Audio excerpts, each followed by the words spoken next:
জগতৰে পথ এন্ধাৰৰ পথ, জগতৰ মায়াত হয় বিপদ। জগতৰে পথ এন্ধাৰৰ পথ, জগতৰ মায়াত হয় বিপদ। যিচুৰ পথ সত্য আৰু জীৱন, যি পথত নহয় কেতিয়াও মৰণ। যিচুৰ পথ সত্য আৰু জীৱন, যি পথত নহয় কেতিয়াও মৰণ। এই পথত চলাই নিয়া যিচু, এনে আশীষ মাগিছো। সদৌলৈ প্ৰভু যীশুখ্ৰীষ্টৰ নামত আপোনালোকক অভিনন্দন। পবিত্ৰ বাইবেলৰ যোহন 19:18 আমি এইদৰে পঢ়োঁ যে সেই ঠাইতে তেওঁবিলাকে তেওঁক আৰু তেওঁৰ লগত আন দুজনক অৰ্থাৎ দুফালে দুজনক আৰু মাজত যীচুক ক্ৰুচত দিলে।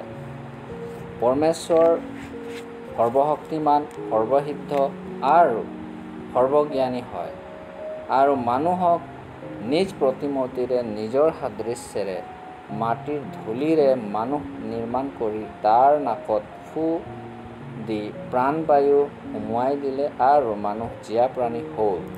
মানুহৰ পাপৰ কাৰণে মৃত্যু এই ধৰণিত আহিল আৰু মৃত্যুৰ পাছত মানুহৰ দেহ যিটো মাটি হয় আৰু মাটিত মিলাই দিয়া হয়, কোনোবাই পুৰি দিয়ে, কোনোবাই মৈদাম দিয়ে। কিন্তু তেওঁৰ আত্মাৰ কি হ'ব? যাৰ পাপ ঈশ্বৰে ক্ষমা নকৰে, তেওঁ নিজৰ স্থান নৰকতেহে পাব, আৰু যাৰ পাপ ক্ষমা কৰা হয় তেওঁ স্বৰ্গত নিবাস কৰিব পাব। মানুহৰ পাপৰ ক্ষমা যেন হয়, এইবাবে ঈশ্বৰৰ পুত্ৰ দেহধাৰী হ'ল আৰু ভৱিষ্যবাণীৰ পূৰ্তি হ'বৰ কাৰণে তেওঁক যেতিয়া ক্ৰুচত তোলা হ'ল, দুজন অপৰাধীকো তোলা হ'ল, দুফালে দুজনক আৰু মাজত যীচুক।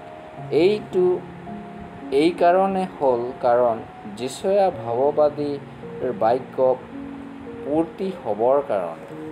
তেওঁ লিখিছিল যে তেওঁ নিজৰ প্ৰাণ বাকি দিলে,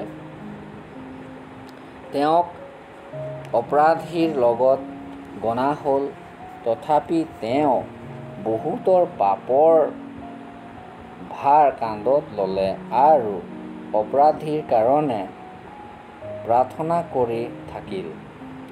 যি প্ৰভু নিৰ্দোষী হৈও অপৰাধীৰ লগত গনা হ'ল, যাতে আপোনাৰ পাপৰ বোজা নিজৰ ওপৰত ল'লে আৰু আপোনাৰ কাৰণে প্ৰাৰ্থনা কৰে। আপুনিও তেওঁত বিশ্বাস কৰি পাপ ক্ষমা পাব নিবিচাৰেনে?